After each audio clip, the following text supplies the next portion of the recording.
The Bear Essentials podcast gives older bears a place to gather for real talk regarding topics and issues that they can relate to. Here at The Bear Essentials, we aren't just having conversations. We are looking to provide actionable intelligence through real-life experience and expertise of our guests. Our mission is to build a strong community that elevates and motivates people to go beyond their limiting beliefs by helping them realize that getting older is not an excuse to hibernate on their goals, but a reason to work harder. Hey everyone, thanks for tuning in. I'm your host, Charles Wallace.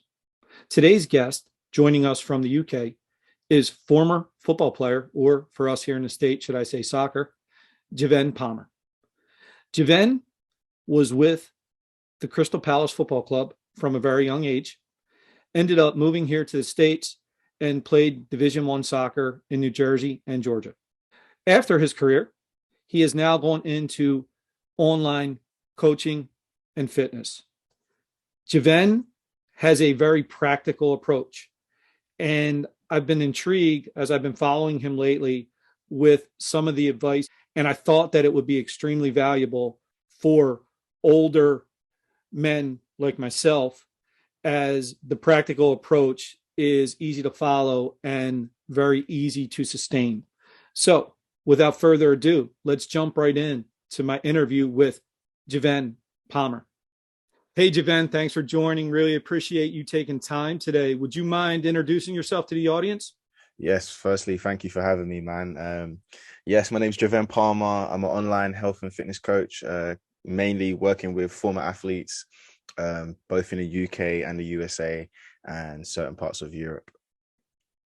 That's great, Javen. And as far as yourself being an athlete, could you talk a little bit about, I know for me, I used to play it over here, soccer. I know it's football over there. Yeah. Could you maybe talk about that a little bit?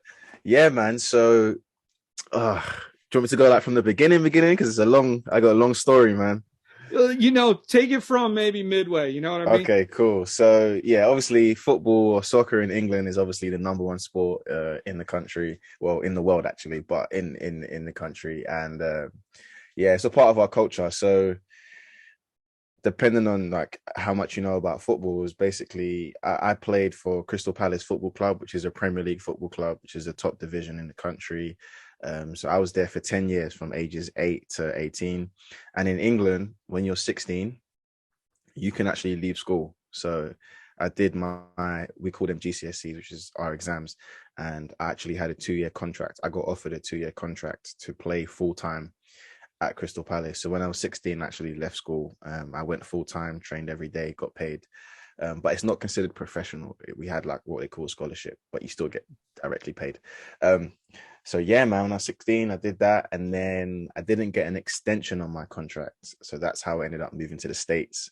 And then I played D1 soccer out in the States, 2 years in New Jersey at Fairleigh Dickinson, and then another 2 years at Georgia State in Atlanta, which was very fun. So interestingly enough, you playing in New Jersey, that's kind of, I'm in Philadelphia, so okay, nice. I'm familiar with the college you went to. So listen, not at your level, but here at the States, I made it up to over here, which was considered semi-pro. It was our major division. Okay, nice. We would have like a cup and things like that. So I played for a team called the Ukrainians. But yeah, I definitely not at the level that you were playing at, but I really enjoyed it, and even to this day, I still miss it. Hang tight, everyone. We'll be right back after a word from NGBN TV. Hey, Charles, I just wanted to welcome you and all the Bear Essential listeners and watchers to NGBN.TV. My name is Chris Rubio, and I'm the host of The Rubio Method. We are a show about men's mental health that comes out every other Wednesday. Our latest episode just came out today, June 22nd. Then we'll have one in another 2 weeks. We already have 9 episodes out with myself and my co-host, Nick Monahan. We navigate the zone of men turning into middle age and going through health crises, whether it's mental, physical, and we have a good time while doing it. We tell a lot of funny stories. We have great interviews and guests, and it's just an all-around good time for about a half an hour to 45 minutes. So make sure you check out the Rubio Method as well on ngbn.tv, YouTube, Spotify, Google, and Amazon podcasts. And once again, from the Rubio Method to the Bear Essentials, welcome to ngbn.tv. So were you, and I know I read a lot about over, especially with the, the Prem and things like that. It sounds to me like a lot of times, even in your contracts, right? There's like almost like fitness components in there, right? Don't you guys have to maintain a certain level of fitness? So it depends. I would say for the professionals, like if I had got a professional contract, there would have probably been some type of requirements for me. But in terms of the standards expected, there would be certain situations and certain things you had to do on a daily basis and a weekly basis. For example, if we had a Christmas break and you came back from the Christmas break with a 2% body fat increase, then you'd be required to do a certain amount of training. Or we used to do hydration tests every single day. If your hydration test was below a certain color, you'd have to do you'd have some type of punishment. It might be a fine, so they'll take some of your money, stuff like that. And getting fined is actually like a pretty common thing in changing rooms in England. The captain of the team will have a fine list. If you're late to training, you're getting £50 fine. If you're wearing some teams, they have like, if you're wearing brand new football boots or cleats on the first day of pre-season, you're getting a fine because you're not supposed to wear brand new cleats because that's how you get blisters. Then you can't do pre-season. So you can get fined for everything. Certain people, they just getting fined left, right, and center. They don't even have any salary at the end of the month. But so that's actually quite a big part of the culture. So some things will be in contracts, so especially like some of the superstars and some high profile players will have like some specific fitness requirements. The younger lads, the younger boys, not so much, because it's not a financial thing. It's not gonna affect the club financially. It's gonna affect us if we're not at their fitness levels. But obviously there are certain things that are required. Oh, and another thing as well is you're actually not allowed to ride motorcycles. So that was one thing I never realized until I actually signed the contract. Yeah, you're not allowed to ride motorcycles. I didn't know that until I signed. Yeah, that definitely makes sense. Yeah. So I come across you basically on LinkedIn. I've seen a few posts you have been putting up, and I really, obviously I shared a little bit with you about my own journey as far as fitness. And obviously I'm a bit older than you are, but having played soccer, having, went through what I went through, and then seeing what you're doing, it really intrigued me because I was like, man, this guy's really, I love what you're doing. First of all, and congrats. That. I mean, it's really good. So could you talk a little bit about how you transitioned from playing football into this? Yeah. So when I graduated from Georgia State, so I did a degree in sports management. I graduated, and then I had to actually get knee surgery again. So I was at a bit of a crossroads. I wasn't sure whether I wanted to continue playing. I wanted to get into maybe sports agency, but because soccer is not, it's a big sport in the States, but it's not at the level that it is in Europe. So the money in sports agency just wasn't there. And I didn't have the network. I didn't have the personal network. So I just thought, I'm going to go back to London, and I wanted to either keep playing or get into agency. So I actually came back with the intention of trying to get into agency. So that's actually what I did.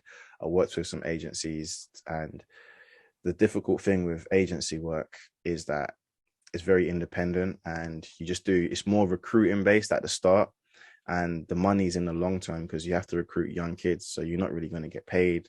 Maybe you might find an agency that will cover your expenses, but they're not going to hire you unless you're bringing some talent to the table already. And obviously I just spent 4 years in another country, so I didn't have any of my own players to bring to the company. So I was doing that. And obviously being 4 years removed from being in London, you realize that all your friends move on, everybody's life's moving on. I just spent 4 years in another country. I'm coming back. So there was more of a personal adjustment I had to make moving back home. It was very, very difficult actually. And then I had to get knee surgery again anyway, because I had just had an issue with my knee as I finished that last season. So it was a very difficult transition, if I'm being really honest with you. Like, I wasn't sure what I wanted to do professionally. I couldn't play football because of my knee. So I got into coaching because I just loved training.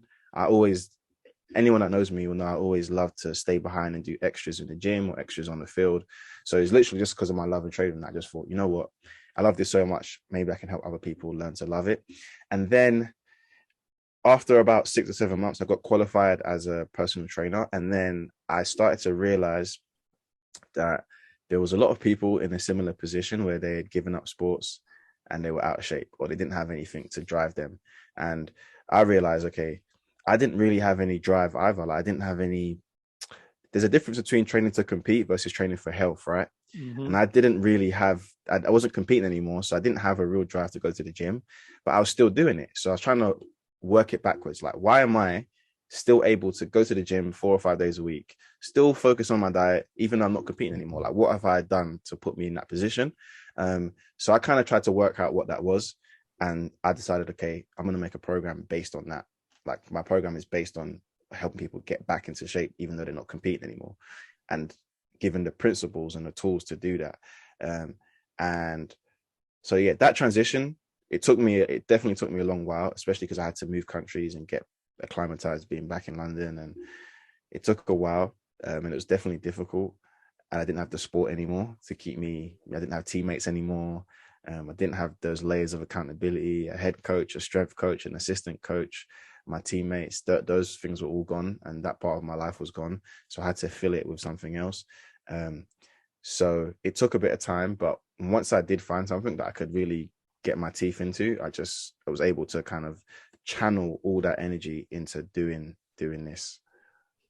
Yeah, and I can tell just by like seeing some of the work you're doing and what you're posting. And it interested me because you mentioned about how to still do it competing, right? You say about competing.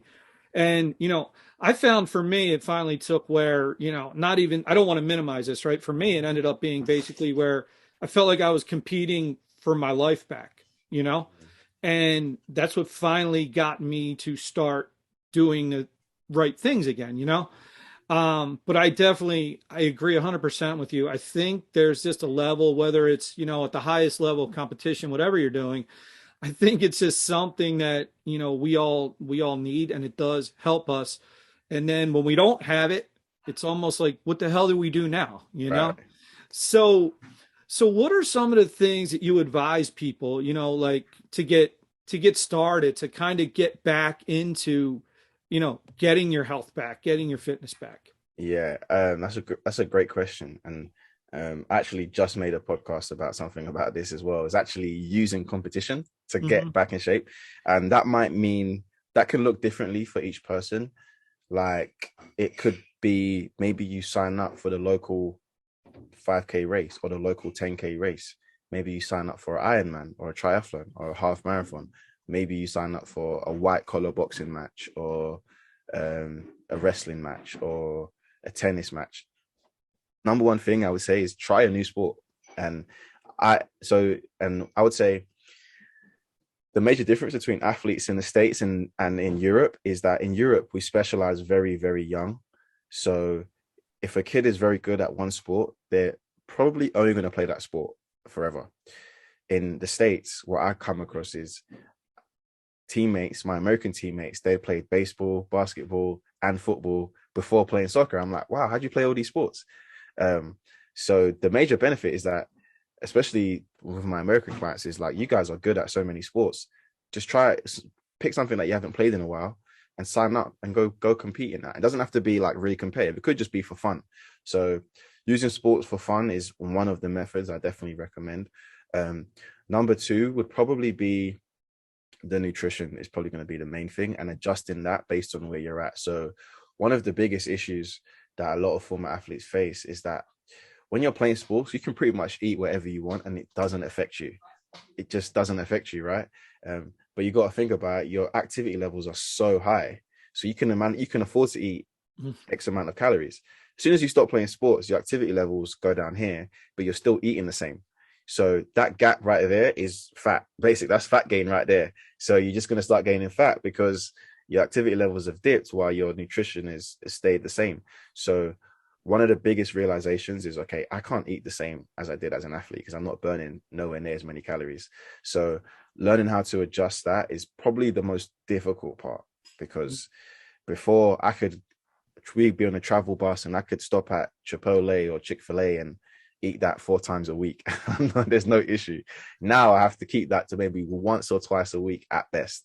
And then the third thing would be not just the working out and the exercise, because most athletes know what to do in the gym to a degree. Like, they have an idea, and I could probably get an athlete to go to the gym and train 3 or 4 times a week, but it's the accountability to do it long term. So it doesn't have to be a person in the gym with you. It just needs to be some type of accountability system, because you cannot go from having a head coach, an assistant coach, teammates all these people that you don't want to let down, to just doing it by yourself. I can easily let myself down. If I don't feel like working out this morning, I'm not going to do it. Like, it's just the way that it goes. Unfortunately, we like to have this idea that, yeah, I'm super motivated, but motivation comes and goes. Accountability and discipline will always be there. So if you can find some type of system that keeps you accountable, whether it's CrossFit, joining some type of community on Facebook, or getting a coach, assistant, an online coach, an in-person coach, something to hold you account. So like, if you do slip up, someone's going to message you, someone's going to call you and be like, hey, why didn't you do your workout this week? Or why didn't you complete your squats? Whatever it may be. So those are the 3 things I would definitely, that's how I kind of try to layer things in. Yeah, I'll be honest. I'll be and listen, as you get older, trust me, if I even smell a cookie now, it's probably like 2 pounds I'll gain by smelling a cookie. I like what you said about the accountability, and that was another reason interested me of having you on, because I think, especially and I think my audience deals a lot with probably men, 40s, 50s, maybe, a little older, and I think as a man, this too, right? Men think we don't need help. We don't need accountability, right? We have it under control. And that was another reason why I wanted to have you on, because I want to start trying to get the message out there to people, because I have a trainer that I've been seeing now. He's a great friend now, but I go 3 times a week. I've been doing it for 3 years, and it's not just the training aspect. It's that, knowing that I won't slip up when I'm there, but also even about getting there, right? Like, I know if I don't go, it's going to feel weird. I know I have to go. So, I wanted to have you on so I could, start to get other people to look, guys like you. There's a lot of good people out there online, LinkedIn, I'm seeing it all, and, reach out to people like this. You need accountability. If you don't have it, you need it. You can't do it on your own. I agree. So when it comes to accountability, do you have, any tips that you would give anybody as far as, mindset, as far as trying to keep that accountability going to get your mindset strong?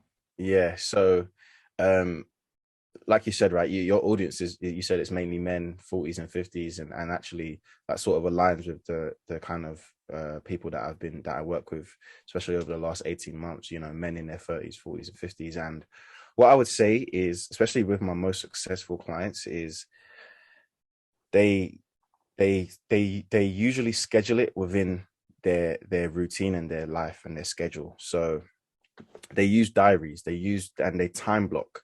What can happen when you're working with successful men that are in the office 5 days a week or 4 days a week is you get dragged from pillar to post, meeting after meeting, Zoom call after Zoom call. And then you got the kids, and then you got your wife or your partner. It's very often that men are just giving, and they're never actually giving to themselves.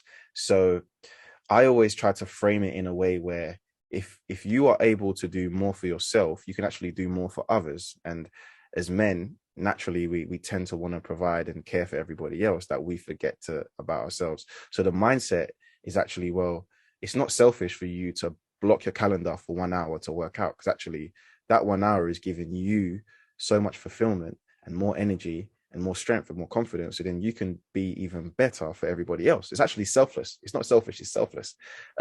So that's kind of from a mentality aspect. From a practical aspect, I actually encourage anybody that I work with to time block. And time blocking is a concept that I kind of picked up from an online coach. His name's Craig Ballantyne.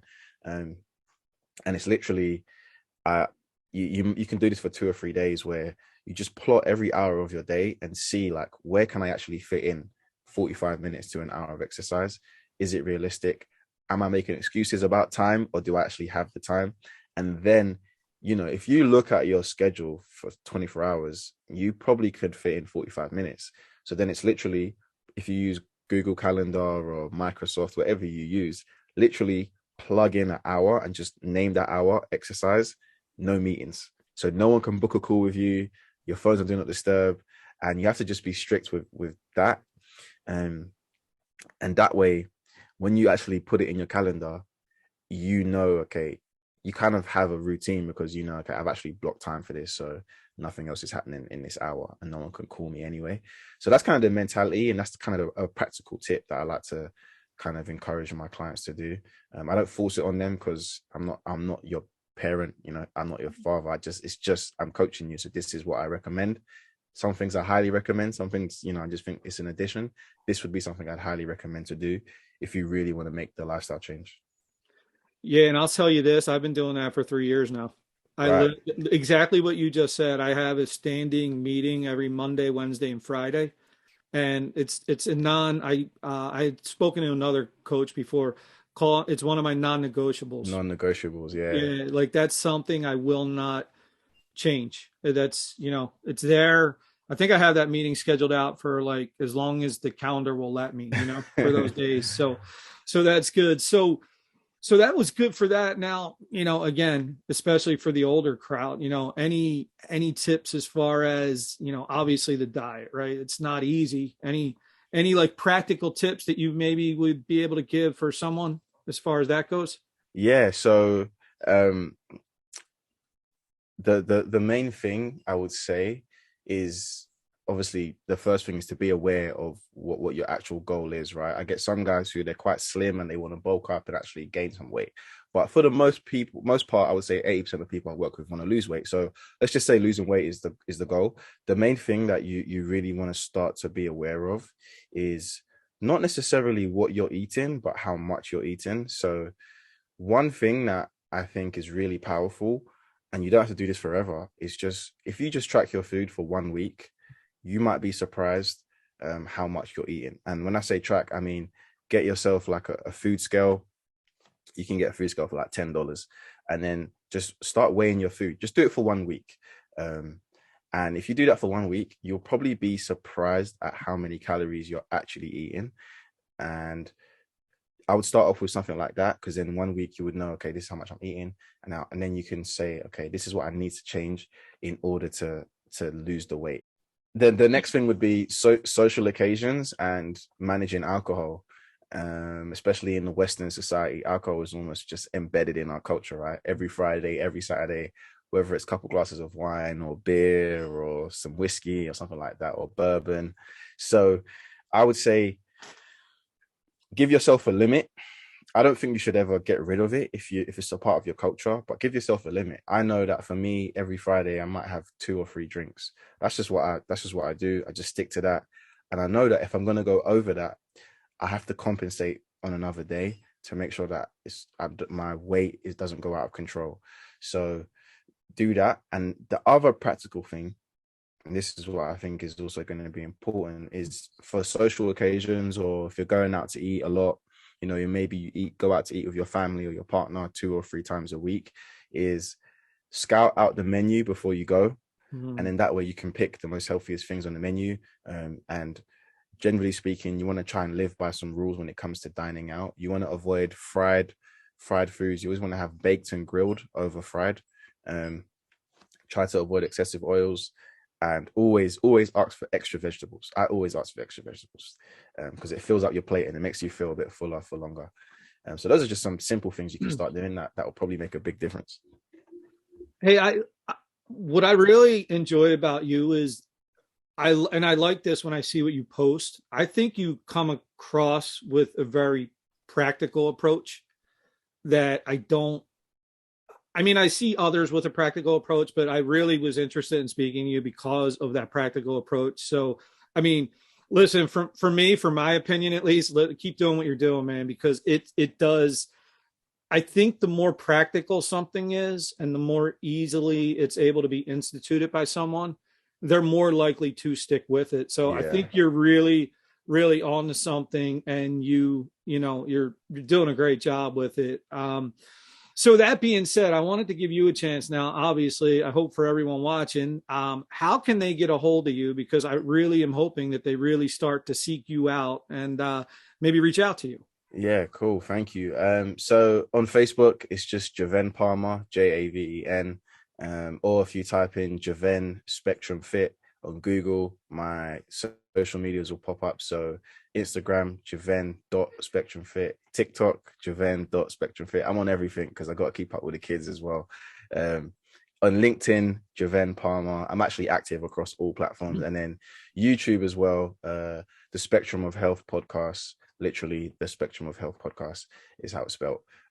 You'll see I've got like 25, 30 episodes up there. And that's a weekly podcast with practical things I'm actually talking about right now, specific to continuing your fitness journey after retiring from sports. So it's a very specific podcast. And it's a solo podcast. I rarely have guests.